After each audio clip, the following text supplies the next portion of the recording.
प्रथम वर्ष के विद्यार्थियों, मैं आपकी हिंदी की प्रवक्ता श्रीमती सीमा, गवर्नमेंट कॉलेज बहादुरगढ़ से। विद्यार्थियों, आज हम ध्रुवस्वामिनी नाटक के आधार पर रामगुप्त का चरित्र चित्रण को जानेंगे। आइए जानते हैं। रामगुप्त ध्रुवस्वामिनी नाटक का एक प्रमुख पात्र है। उसे नाटक का प्रमुख प्रतिनायक कहा जा सकता है। वह छल कपट से राजा का उत्तराधिकारी बनकर राजगद्दी हथिया लेता है। इतना ही नहीं, वह अपने छोटे भाई की वाग्दत्ता के साथ बलपूर्वक विवाह भी कर लेता है। वह एक मद्यप, कायर एवं विलासी राजा सिद्ध होता है। वह हर प्रकार से अयोग्य होने के कारण अपने कुल और राष्ट्र के गौरव को मिट्टी में मिला देता है। उसकी राजकाज में कोई रुचि नहीं है। वह दिन रात विलासिता में लीन रहता है। आइए अब जानते हैं उसके चरित्र की विशेषताओं के बारे में। सबसे पहले शंकालु। रामगुप्त शंकालु प्रवृत्ति वाला व्यक्ति है। वह सदैव सबके प्रति मन में शंका एवं संदेह का भाव रखता है। यही कारण है कि वह राज परिवार के सदस्यों के विषय में ऐसा ही सोचता है। जैसे, मेरे राजदंड ग्रहण कर लेने से पुरोहित, अमात्य और सेनापति लोग छिपा हुआ विद्रोह भाव रखते हैं। इसी कारण वह ध्रुवस्वामिनी के विषय में भी कहता है, जो चंद्रगुप्त से प्रेम करेगी वह स्त्री न जाने कब चोट कर बैठे। भीतर ही भीतर न जाने कितने कुचक्र घूमने लगेंगे। ये सब विचार उसके शंकालु होने को सिद्ध करते हैं। अगली विशेषता, कायर एवं क्लीव। रामगुप्त केवल शंकालु ही नहीं, अपितु कायर एवं क्लीव भी है। वह युद्ध में साहसपूर्ण शत्रु का सामना नहीं कर सकता। वह शकराज की अपमानपूर्ण शर्तों को प्रसन्नतापूर्वक मानकर अपने कायर होने का प्रमाण देता है। मंदाकिनी ने उसके बारे में ठीक ही कहा था कि जब वीरता भागने लगती है तो उसके पैरों से राजनीतिक छल छंद की धूल उड़ती है। बाहरी शत्रु के आक्रमण से भी अधिक वह ध्रुवस्वामिनी और चंद्रगुप्त से भयभीत है। उसे संदेह है कि ध्रुवस्वामिनी चंद्रगुप्त से प्रेम करती है। वह इसलिए शकराज के प्रस्ताव को मानने में एक ही चाल से भीतर और बाहर के सब शत्रु परास्त करने का अवसर समझ लेता है। अगली विशेषता, अदूरदर्शी एवं अविवेकी राजा। रामगुप्त शिखर स्वामी की कूटनीति के बल पर छल कपट से राजा तो बन जाता है, किंतु उसमें दूरदर्शिता, विवेकशीलता और शक्ति का अभाव है। इसलिए वह शिखर स्वामी को कहता है, केवल एक तुम ही मेरे विश्वास पात्र हो। समझा ना, यही गिरिपथ सब झगड़ों का निर्णय करेगा। क्यों अमात्य? जिसकी भुजाओं में बल ना हो, उसके मस्तिष्क में तो कुछ होना चाहिए। अतः यह कथन उसके चरित्र पर पूर्णतः सार्थक सिद्ध होता है। न उसकी भुजाओं में बल है और न मस्तिष्क में विवेक। अगली विशेषता, नारी के प्रति असम्मान की भावना।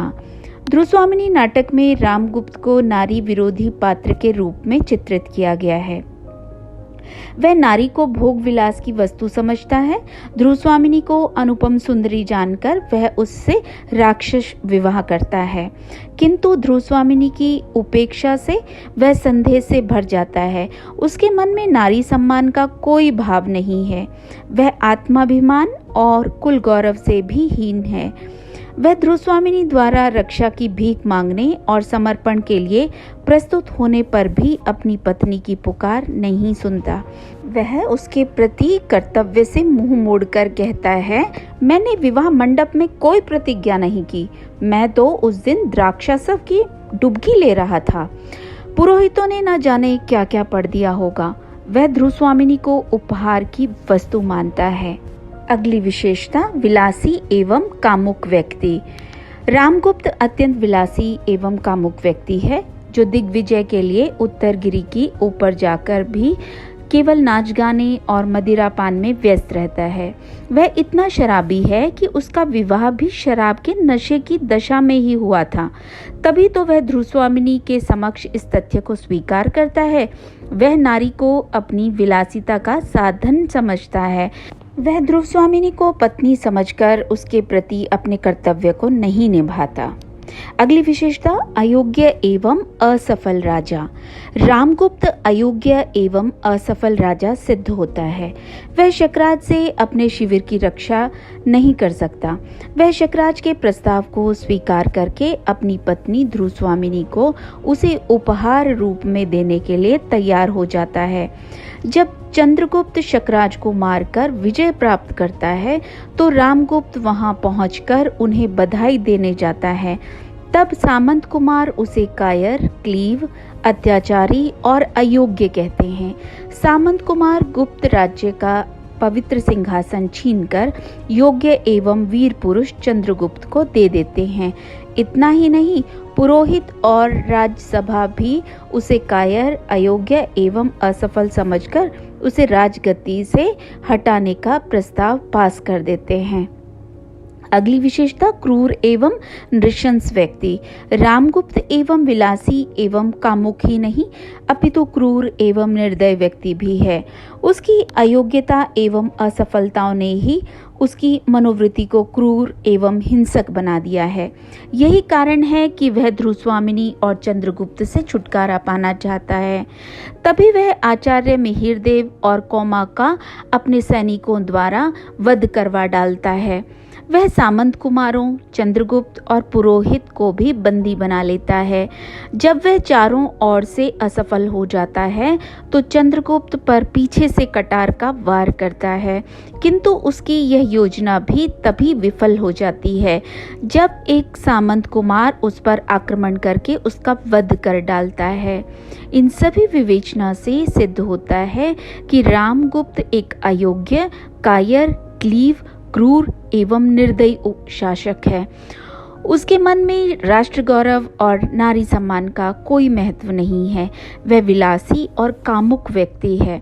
वह हर कीमत पर अपनी विलासिता और कामुकता की पूर्ति करना चाहता है।